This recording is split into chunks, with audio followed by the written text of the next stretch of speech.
Alright, hi. So today I am going to be presenting about the importance of protein and weight loss and how these two factors tie together. And to introduce myself, my name is Susan Nguyen. But anyways, what are proteins?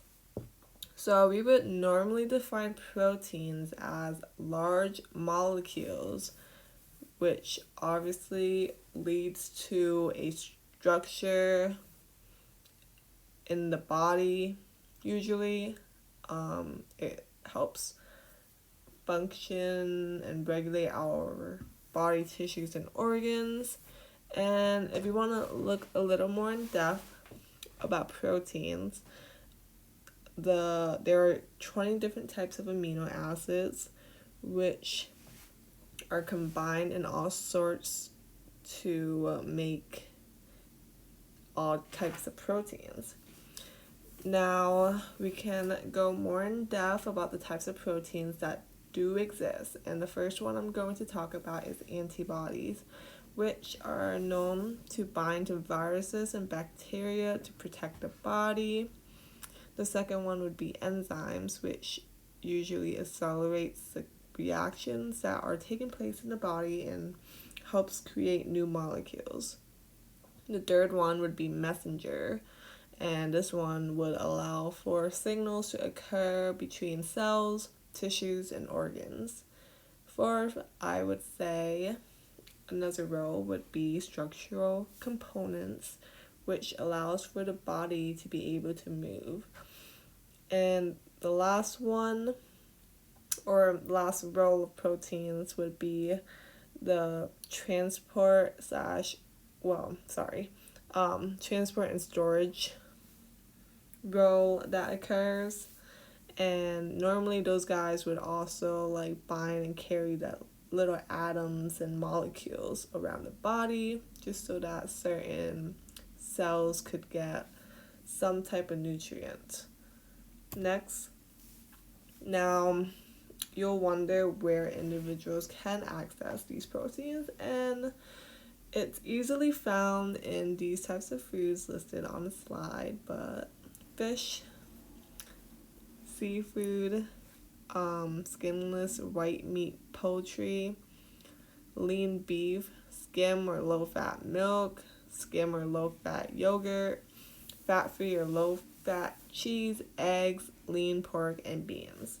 And there's definitely way more foods that contain protein other than what is on this list, but these are just some of the primary ones. So who should be eating proteins? And honestly, that should be adults, teens, and children, almost anyone of all ages, because of the many benefits that come along with consuming this macronutrient. So adults would need 10% to 35% of calorie needs, which is about 100 grams of protein. Teenage girls would need 46 grams, while teenage boys would eat a little bit more, and that would be 52 grams. Children and babies do vary depending on the age, but they can be introduced to it at like around maybe 3 years or so.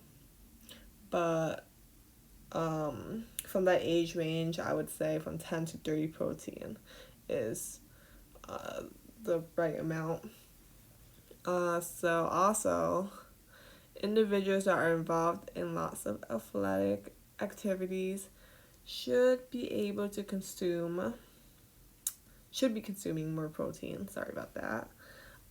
Because metabolism plays along. So it would be proper that they somehow get more protein in their system in order to help fuel their bodies. So the next thing would be when. Individuals could be consuming protein at any time. And usually it's just best to have it like with every meal. And how some way that an adult could try to like eat more proteins is probably just preparing it before, like meal prepping. That's like an example. And like teens and kids should be provided the right proteins with their guardians usually, or maybe like school wise, some sort. But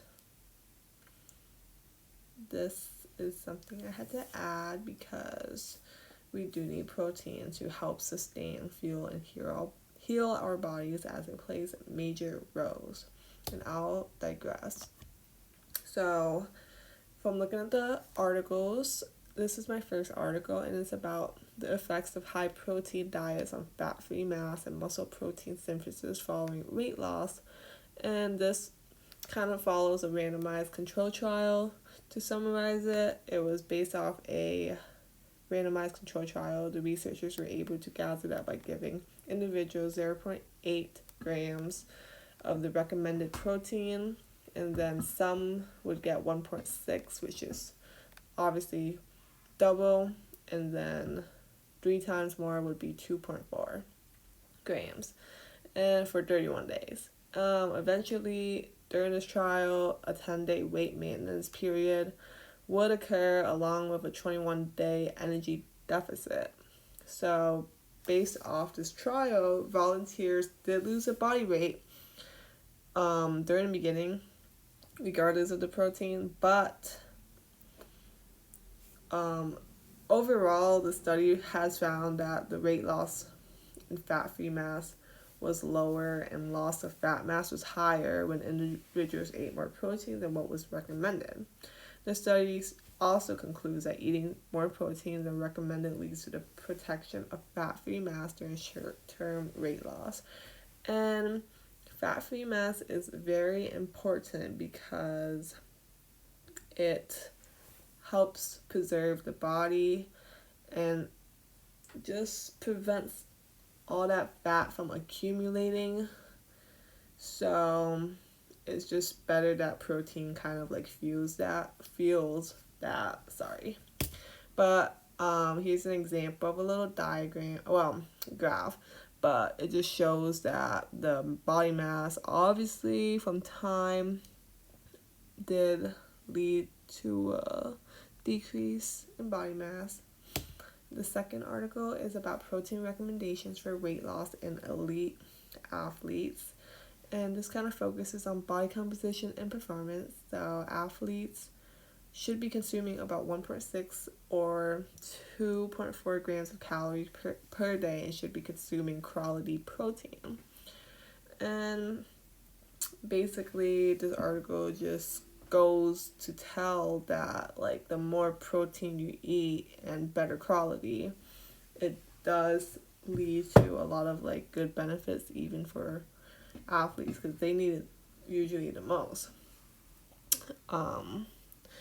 So this graph kind of like indicates how that plays a role in the weight loss. And then last, my third article was about the clinical evidence and mechanisms of high protein diet induced weight loss. And just to like clarify, tie together everything, it has shown that clinical trials have concluded that consuming more than the RDA protein leads to weight loss and enhances the composition of the body. This article basically concludes from both the previous articles that protein does make an impact after all. So why?